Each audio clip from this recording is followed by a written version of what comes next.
Notre entreprise du jour, c'est Veracash, une entreprise innovante qui propose une monnaie complémentaire basée sur l'or et les métaux précieux. Bonjour Jean-François Faure, vous êtes président fondateur de Veracash. Bonjour. Alors sur ce plateau, il y a un mois, vous nous parliez déjà de votre levée de fonds à venir via une ICO. Est-ce qu'aujourd'hui vous pouvez nous en dire un peu plus, nous expliquer concrètement de quoi il s'agit? Oui, alors ça y est, on rentre dans le projet, mais c'est quelque chose qui va s'étaler sur de nombreux mois, entre 6 et 9 mois, mais on va dire qu'on lance les premières pierres.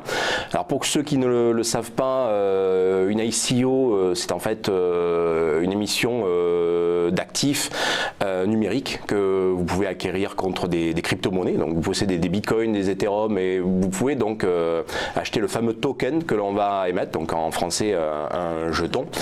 Et en fait ce token il est émis par le biais d'une blockchain publique, donc qui est dans notre cas par exemple la blockchain Ethereum, et ce qui va permettre en fait ensuite de pouvoir le négocier, c'est-à-dire ceux qui l'auront acheté vont pouvoir ensuite le trader, un petit peu comme ce serait le cas avec des parts d'une société par le biais de la bourse, et ils vont l'acheter et le vendre en fonction finalement de l'intérêt qu'ils y voient, et cet intérêt va être essentiellement qualifié par le service que ce token va rendre dans notre système. Dans notre cas présent, et c'est un petit peu le cas la plupart du temps dans le cas des ICO, le token est émis avec une utilité au sein de l'écosystème où il a été créé. Donc dans notre cas, ça va permettre d'acheter par exemple acheter de l'or moins cher, s'affranchir des frais de garde, etc. Mais après il peut y avoir des choses qui peuvent être un petit peu plus complexes, et dans notre cas on va essayer de le faire, c'est d'avoir un avantage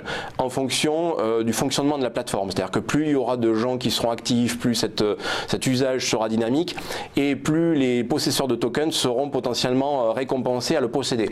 Et là c'est un aspect qui est nécessairement régulé, et c'est la raison pour laquelle on va de toute manière devoir présenter notre dossier aux autorités de contrôle françaises pour s'assurer qu'on fait les choses correctement. Juste avant d'arriver sur ce point, comment est valorisé ce token? Parce qu'en bourse, on voit bien que c'est l'offre et la demande. Alors, de manière très basique, initialement, vous le valorisez.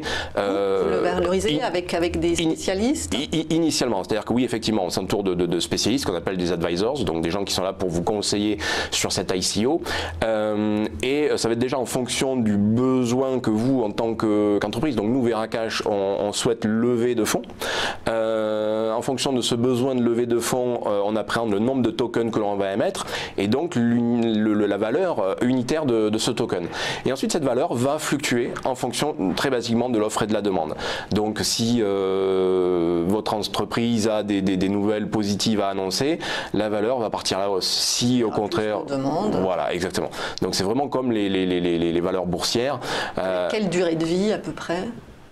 La durée de vie de ces tokens, comme pour les actions. Mais le token n'a pas potentiellement de durée de vie limitée. Dans notre cas, pour en entretenir la valeur, ce que l'on va faire, c'est en fonction de certains types d'usages, certains tokens seront en fait détruits, les rendant de plus en plus rares en fonction de l'utilisation. Donc ça, c'est un point intéressant et important pour soutenir justement cette valeur en créant une rareté dessus. Une sorte de rachat d'actions. C'est pas un rachat, enfin oui, on pourrait l'appréhender comme ça. En tout état de cause, le token sur le coup disparaît, et notamment grâce à cette blockchain publique sur laquelle on s'appuie, qui est là pour acter que telle quantité de token a été créée à un instant donné, et qu'ensuite telle personne, telle entité en est le possesseur, et ensuite tel token est détruit parce qu'il est rentré dans tel type d'usage. Et alors vous l'avez évoqué, mais je vais quand même vous poser la question, quel montant espérez-vous lever ainsi, et pour quel projet finalement? Nous aujourd'hui on a fixé ce qu'on appelle un hard cap, donc une valeur maximale autour de 30 millions d'euros en contre-valeur de produits crypto initialement. Et ces 30 millions, imaginons qu'on n'en enlève que 10, il faut déjà rémunérer les fameux advisors, donc les gens qui vous conseillent et qui vous entourent, par exemple le cabinet Haussmann Venture qui nous accompagne sur le montage de l'opération. Mais ensuite, nous, on veut constituer une réserve parce que l'on souhaite obtenir des agréments. Donc en fonction de la quantité de fonds levés, imaginons on lève l'équivalent de 10 millions d'euros, on va essayer de devenir un établissement de paiement, on lève 30, on va essayer de devenir un établissement de crédit. Alors pas nécessairement pour faire de la banque classique, mais tout simplement autour des actifs que l'on a décidé de développer, donc autour des métaux précieux et des crypto-monnaies en tant que corollaire, pouvoir permettre par exemple du crédit, des choses qui sont potentiellement aujourd'hui un petit peu complexes, mais qui peuvent être disponibles ou possibles si vous êtes un établissement de crédit. Donc vous avez parlé tout à l'heure des autorités. L'AMF, le gendarme boursier français, a mis plusieurs fois en garde les investisseurs contre les ICO. L'ICC, le gendarme boursier américain, pareil.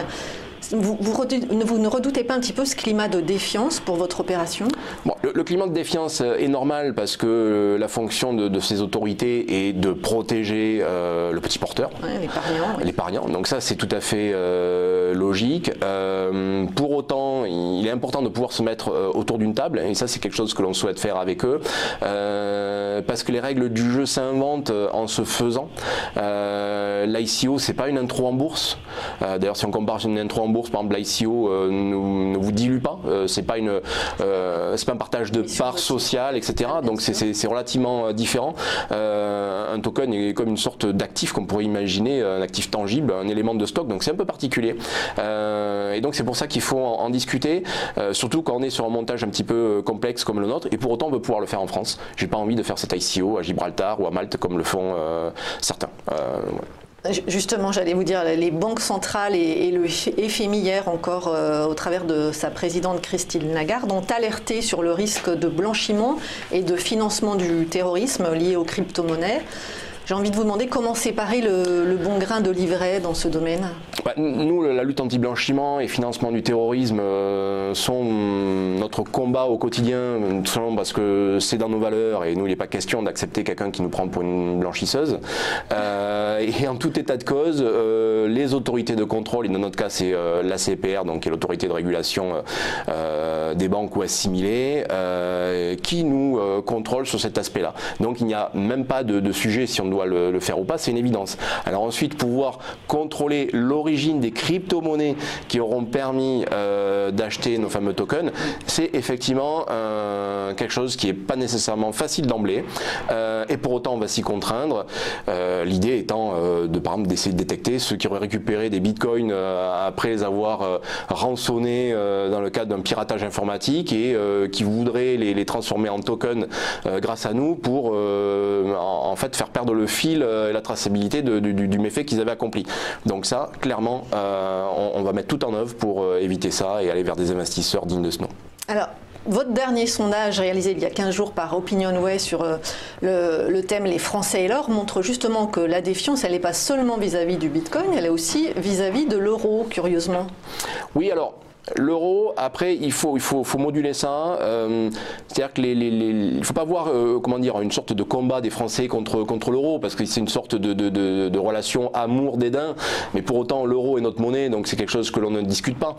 Je pense que c'est plutôt une défiance par rapport aux monnaies traditionnelles, ce qu'on appelle les monnaies dettes en fait, puisque c'est la manière dont elles sont émises, où là effectivement les Français, soit de manière très concrète parce qu'ils le savent, ou de manière intuitive, se disent que ce sont des monnaies qui ont quelque chose qui cloche.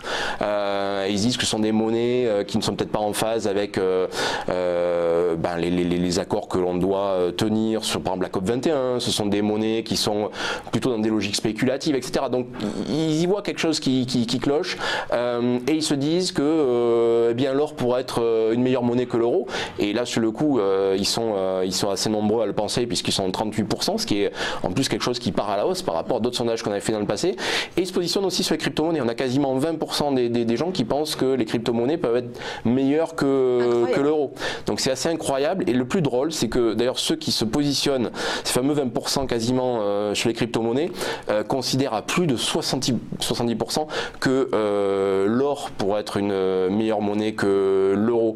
Donc de là à se demander si finalement les crypto-monnaies n'ont pas occupé une place vacante que l'or aurait dû occuper, mais qui n'a pas su faire parce que basiquement plus aucune instance n'était en mesure de le gérer ou de le proposer comme une sorte de monnaie un peu open source, un peu monnaie collective, que les cryptos, elles, ont su concrétiser.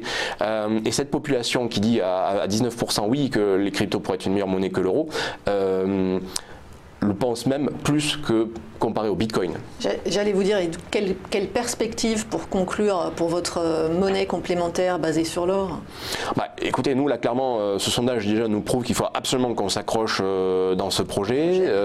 Ça veut dire que ceux qui veulent nous rejoindre sur cet ICO vont sur un projet qui n'est pas un projet PowerPoint comme on dit, c'est sur le coup ainsi sur une réalité à la fois côté utilisateur et évidemment aussi du côté de notre équipe, puisqu'aujourd'hui on est une équipe opérationnelle.